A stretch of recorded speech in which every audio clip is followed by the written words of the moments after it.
बुखार साहब, एक दफ़ा फिर आवाम पर पेट्रोल बम गिराने की बातें हो रही हैं, जबकि ऑलरेडी पाकिस्तान की आवाम महंगाई में पिसी हुई है, तो इस तरह के मूव आप इसको किस तरह से देखते हैं? देखिए, मैंने ना बहुत सी हुकूमतें देखी हैं जो ख़ुदकुशी करती हैं।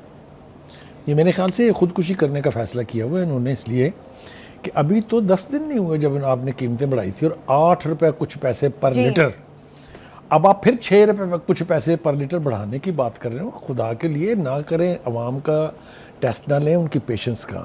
मतलब है ये हुकूमत को चाहिए कि अभी आप बजट दे के हटे हैं, बजट से पहले भी आपने पैसे बढ़ा दिए थे, बजट के बाद भी आप पैसे बढ़ा रहे हैं, फिर दूसरी दफ़ा बढ़ा रहे हैं। तो करना क्या चाह रहे हैं आप? खुदा के वास्ते सोचें इसके ऊपर, क्योंकि ये पेट्रोल की कीमत बढ़ी नहीं और हर चीज़ की कीमत बढ़ जाएगी जी। वो जो पिछले दफ़ा पैसे कीमत बढ़ी थी और जब आपने कम की थी, किसी ने किराए कम किए? आपके रेलवे नहीं किए, बाकी को प्राइवेट लोग तो क्यों करेंगे? सब्ज़ी तक की कीमतें बढ़ जाएंगी। जब उनसे पूछो कि भाई क्या हुआ, तो वो कहते हैं जी पेट्रोल की कीमतें बढ़ गई हैं।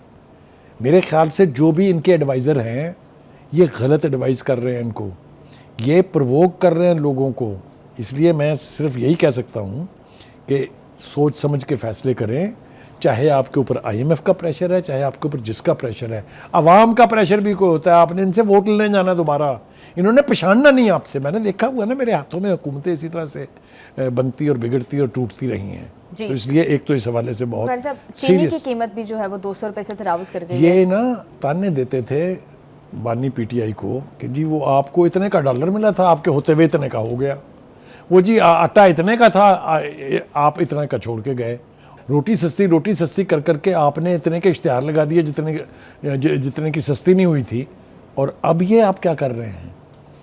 इसकी तरफ मैं आपको बता रहा हूँ, ये इतना बड़ा क्राइसिस है। ये गले पड़ गया था PTI की हुकूमत के, याद है आपको? वो हुकूमत के गले पड़ गया था। इसी तरह से आटे का बुरान हो, चीनी का बुरान हो, या पेट्रोलियम की प्राइसेस हो, या बिजली की और गैस की कीमतों में इजाफा हो, ये गले पड़ जाते हैं हुकूमतों के जी। तो ये जिस तरीके से ये हरकत कर रहे हैं, देखिए पहली बात तो ये है कि IMF से पूछे बगैर जब भी आप कोई ऐसा फ़ैसला करेंगे कि आपने माफ़ कर दिए टैक्सेस सारे, आपने एक्साइज ड्यूटी ख़त्म कर दी, IMF जो है वो रिएक्ट करेगा इसके ऊपर। ठीक है जी, एक तो ये बात हो गया।